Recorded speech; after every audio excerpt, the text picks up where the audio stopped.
Hello everyone, welcome to ಐಜಿಸ್ cooking channel. ಈ ಒಂದು ವಿಡಿಯೋದಲ್ಲಿ ನಾವು ತಂಬಿಟ್ಟನ್ನು ಯಾವ ರೀತಿಯಾಗಿ ಮಾಡ್ಕೊಳ್ಳೋದು ಅಂತ ನೋಡ್ತಾ ಹೋಗೋಣ. ಇನ್ನೇನು ಹಬ್ಬಗಳು ಬರ್ತಾ ಇದೆ, ಶಿವರಾತ್ರಿ ಹಬ್ಬನೂ ಸಹ ಇದೆ. ಈ ಒಂದು ಹಬ್ಬಕ್ಕೆ ನೀವು ಈ ರೀತಿ ತಂಬಿಟ್ಟನ್ನು ಪ್ರಿಪೇರ್ ಮಾಡ್ಕೊಳ್ಳಿ ಮನೆಯಲ್ಲಿ, ತುಂಬಾ ಚೆನ್ನಾಗಿರುತ್ತೆ.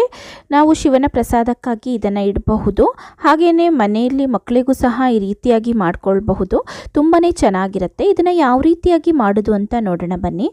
ಮೇಲೆ ಈ ರೀತಿ ಒಂದು ಬಾಣಲೆನ ಇಟ್ಕೊಂಡು ಅದಕ್ಕೆ 1 ಲೋಟದಷ್ಟು ಅಕ್ಕಿಯನ್ನು ತಗೊಂಡಿದ್ದೀನಿ. ಯಾವ ಅಕ್ಕಿ ಬೇಕಾದರೂ ಉಪಯೋಗಿಸ್ಕೊಳ್ಳಿ. ಅಕ್ಕಿನ ಚೆನ್ನಾಗಿ ಈ ರೀತಿ ಹುರಿಬೇಕಾಗತ್ತೆ. ಹುರಿಯುವಾಗ ಗ್ಯಾಸನ್ನು ಲೋ ಫ್ಲೇಮಲ್ಲೇ ಇಟ್ಕೊಂಡು ಹುರಿರಿ, ಕೈ ಬಿಡಬಾರ್ದು, ಹಾಗೆಯೇ ತಳ ಹಿಡಿಬಾರ್ದು, ಆ ರೀತಿಯಲ್ಲಿ ಹುರಿತಾನೆ ಇರಬೇಕಾಗತ್ತೆ. ನೋಡಿ, ಈ ರೀತಿ ಹುರ್ಕೊಂಡು ತಗೊಂಡಿದ್ದೀನಿ. ಇದನ್ನು ಒಂದು 10 ರಿಂದ 15 ನಿಮಿಷಗಳ ಕಾಲ ಲೋ ಫ್ಲೇಮಲ್ಲಿ ಹುರಿದು ತಗೊಂಡಿದ್ದೀನಿ. ಅಕ್ಕಿ ಕಪ್ಪಾಗಕ್ಕೆ ಬಿಡಬಾರ್ದು, ಈ ರೀತಿ ಪರ್ಫೆಕ್ಟಾಗಿ ಹುರಿದು ತಗೊಳ್ಳಿ. ನಂತರ ಅದೇ ಬಾಣಲೆಗೆ ಒಂದು ಅರ್ಧ ಕಪ್ಪಷ್ಟು ಕಡಲೆ ಬೀಜನ ಹಾಕ್ಕೊಂಡು ಚೆನ್ನಾಗಿ ಹುರಿತಾ ಇದ್ದೀನಿ. ಕಡಲೆ ಬೀಜನ ಸಹ ನೀವು ಲೋ ಫ್ಲೇಮಲ್ಲೇ ಹುರಿಬೇಕಾಗತ್ತೆ, ಇದರಿಂದ ಟೇಸ್ಟು ಸಹ ಚೆನ್ನಾಗಿ ಬರುತ್ತೆ. ಕಡಲೆ ಬೀಜನು ಗರಿ ಗರಿಯಾಗಿ ನಾವು ಈ ರೀತಿ ಡ್ರೈ ಮಾಡ್ದಂಗೆ ಆಗುತ್ತೆ. ನೋಡಿ, ಈಗ ಹುರಿತಾನೆ ಇದ್ದೀನಿ, ಕೈ ಬಿಡದಲ್ಲೇ ಹುರಿರಿ, ಕಪ್ಪಾಗಬಾರ್ದು ಕಡಲೆ ಬೀಜ. ನೋಡಿ, ಈ ರೀತಿಯಾಗಿ ಹುರಿದು ತಗೊಳ್ಳಿ. ಇದೀಗ ರೆಡಿ ಇದೆ. ಇದನ್ನು ಮತ್ತೊಂದು ಪ್ಲೇಟಿಗೆ ಹಾಕ್ಕೊಳ್ತಾ ಇದ್ದೀನಿ. ಇದನ್ನು ಸಹ ಆರಿಸ್ಕೊಳ್ಬೇಕು ಅಕ್ಕಿ ರೀತಿಯಲ್ಲೇ. ನೋಡಿ, ಈಗ ಮತ್ತೆ ಅದೇ ಬಾಣಲೆನ ಇಟ್ಕೊಂಡು ನೋಡಿ, ಒಂದು ಅರ್ಧ ಬೌಲಷ್ಟು ಇಲ್ಲಿ ಈ ರೀತಿಯಾಗಿ ನಾನು ಬಿಳಿ ಎಳ್ಳನ್ನು ಹಾಕ್ಕೊಂಡು ಹುರ್ಕೊಳ್ತಾ ಇದ್ದೀನಿ. ಇದು ಬೇಗ ಪಟಪಟ ಅಂತ ಸಿಡಿಯುತ್ತೆ. ನೋಡಿ, ಆಗ ಗ್ಯಾಸ್ ಆಫ್ ಮಾಡ್ಕೊಳ್ಳಿ.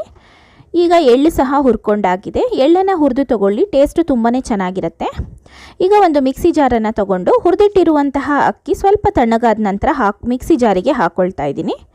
ಹಾಗೆಯೇ ಸ್ವಲ್ಪ ಒಂದು ಅರ್ಧ ಬೌಲಷ್ಟು ಕಡಲೆಯನ್ನು ತೊಗೊಂಡಿದ್ದೀನಿ, ಹುರಿಗಡಲೆಯನ್ನು.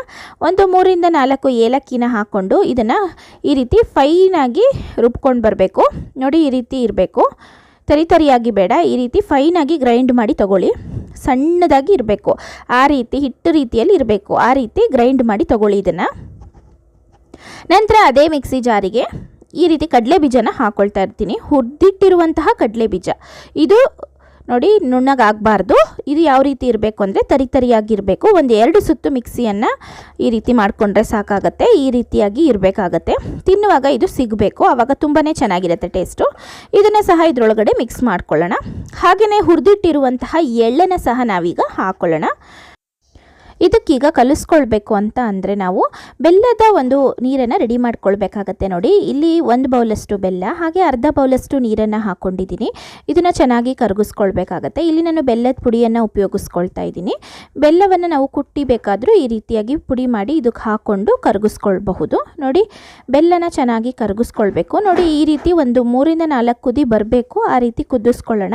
ಒಂದು ಎಣ್ಣೆ ಯಾವ ಟೆಕ್ಸ್ಚರಿಗಿರುತ್ತೆ ನೋಡಿ, ಆ ರೀತಿ ಬಂದರೆ ಸಾಕು, ಪಾಕ ಬರೆಸ್ಕೊಳ್ಳೋದು ಬೇಡ. ಬೆಲ್ಲ ಕರಗಿ ಒಂದು 2 ರಿಂದ 3 ನಿಮಿಷ ಕುದಿಸ್ಕೊಳ್ಳಿ ಚೆನ್ನಾಗಿ ಹೈ ಫ್ಲೇಮಲ್ಲೇ. ನಂತರ ಇದನ್ನು ಸೋಸಿ ತೊಗೊಳ್ತಾ ಇದ್ದೀನಿ. ನೋಡಿ, ಈ ರೀತಿ ಕಸ ಕಡ್ಡಿ ಏನಾದರೂ ಇದ್ದರೆ ಶೋಧಿಸ್ಕೊಳ್ಬೇಕಾಗತ್ತೆ. ನೋಡಿ, ಈಗ ಇದು ರೆಡಿ ಆಗಿದೆ. ಈಗ ಇದನ್ನು ಮಿಕ್ಸ್ ಮಾಡ್ಕೊಳ್ತಾ ಇದ್ದೀನಿ. ಈಗ ಇದರೊಟ್ಟಿಗೆ ಕೊಬ್ಬರಿ ಇದ್ದರೆ ಕೊಬ್ಬರಿಯನ್ನು ಚಿಕ್ಕದಾಗಿ ಪೀಸ್ ಮಾಡಿ ಕಟ್ ಮಾಡಿ ಹಾಕ್ಕೊಳ್ಬೇಕಾಗತ್ತೆ. ಈ ರೀತಿ ಹಾಕ್ಕೊಳ್ಳೋದ್ರಿಂದ ಟೇಸ್ಟು ಸಹ ತುಂಬಾ ಚೆನ್ನಾಗಿರುತ್ತೆ. ಈಗ ಇದನ್ನು ನೀಟಾಗಿ ಮಿಕ್ಸ್ ಮಾಡ್ಕೊಳ್ಳೋಣ.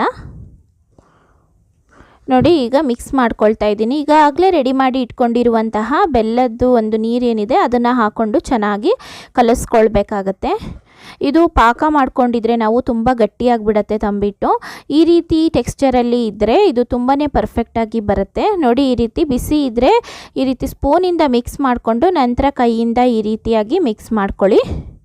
ತುಂಬ ಈಸಿಯಾಗಿ ಮಾಡ್ಕೊಳ್ಬಹುದು. ಹಾಗೆ ತುಂಬ ಕಡಿಮೆ ಸಮಯದಲ್ಲಿ ಸಹ ನಾವು ಈ ಒಂದು ತಂಬಿಟ್ಟನ್ನು ರೆಡಿ ಮಾಡ್ಕೊಳ್ಬಹುದು. ಶಿವನ ಪ್ರಸಾದಕ್ಕೆ ನಾವು ಇದನ್ನು ಉಪಯೋಗಿಸ್ಕೊಳ್ಬಹುದು. ಹಾಗೆಯೇ ತಿನ್ನಲಿಕ್ಕೂ ಸಹ ಮಕ್ಕಳಿಗೆ ಇದನ್ನು ಮಾಡಿಕೊಡಬಹುದು, ಆರೋಗ್ಯಕರವಾಗೂ ಸಹ ಇರುತ್ತೆ. ನೋಡಿ, ಈ ರೀತಿ ಒಂದು ಟೆಕ್ಸ್ಚರಿಗೆ ಬಂದಿದೆ. ಇನ್ನು ಲಾಸ್ಟಲ್ಲಿ ಸ್ವಲ್ಪ ಉಳ್ಕೊಂಡಿದ್ದಂತಹ ಒಂದು 2 ಸ್ಪೂನಷ್ಟು ಬೆಲ್ಲದ ನೀರನ್ನು ಹಾಕಿ ಈ ರೀತಿ ಚೆನ್ನಾಗಿ ಮಿಕ್ಸ್ ಮಾಡ್ಕೊಳ್ತಾ ಇದ್ದೀನಿ. ನೋಡಿ, ಈಗ ಇದನ್ನು ನಾವು ಉಂಡೆಗಳನ್ನಾಗಿ ಮಾಡಿ ತಗೊಳ್ಬಹುದು. ಟೇಸ್ಟ್ ಅಂತೂ ತುಂಬಾ ಚೆನ್ನಾಗಿ ಬಂದಿರುತ್ತೆ. ನೋಡಿ, ಈ ರೀತಿ ಚೆನ್ನಾಗಿ ಉಂಡೆಗಳನ್ನಾಗಿ ಕಟ್ಟಿ ತಗೊಳ್ಳೋಣ. ನಿಮಗೆ ಯಾವ ಸೈಜಿಗೆ ಬೇಕೋ ಆ ಸೈಜಿಗೆ ಉಂಡೆನ ಮಾಡಿಕೊಂಡು ಇಟ್ಕೊಳ್ಳಿ. ನೋಡಿ, ನಾನು ಈ ರೀತಿಯಾಗಿ ಮಾಡಿ ತಗೊಳ್ತಾ ಇದ್ದೀನಿ.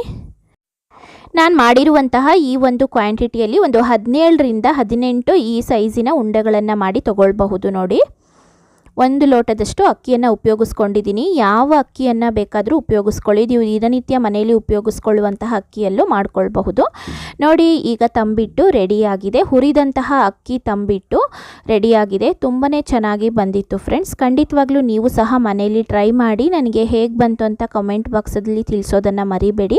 ಹಾಗೆ ವಿಡಿಯೋ ನಿಮಗೆ ಇಷ್ಟ ಆಗಿದ್ದರೆ ವಿಡಿಯೋವನ್ನು ಲೈಕ್ ಮಾಡಿ, ಚಾನಲನ್ನು ಸಬ್ಸ್ಕ್ರೈಬ್ ಮಾಡದೆ ನೋಡ್ತಾ ಇದ್ದರೆ ದಯವಿಟ್ಟು ಚಾನಲನ್ನು ಸಬ್ಸ್ಕ್ರೈಬ್ ಮಾಡಿಕೊಂಡು ಪಕ್ಕದಲ್ಲೇ ಇರುವಂತಹ ಬೆಲ್ ಐಕಾನ್ನ ಕ್ಲಿಕ್ ಮಾಡ್ಕೊಳ್ಳಿ. ಇದರಿಂದ ನಾನು ನೆಕ್ಸ್ಟು ಅಪ್ಲೋಡ್ ಮಾಡುವಂತಹ ಎಲ್ಲ ವಿಡಿಯೋಗಳ ನೋಟಿಫಿಕೇಷನ್ಗಳು ಸಹ ನಿಮಗೆ ಸಿಗ್ತಾ ಹೋಗುತ್ತೆ. Thank you.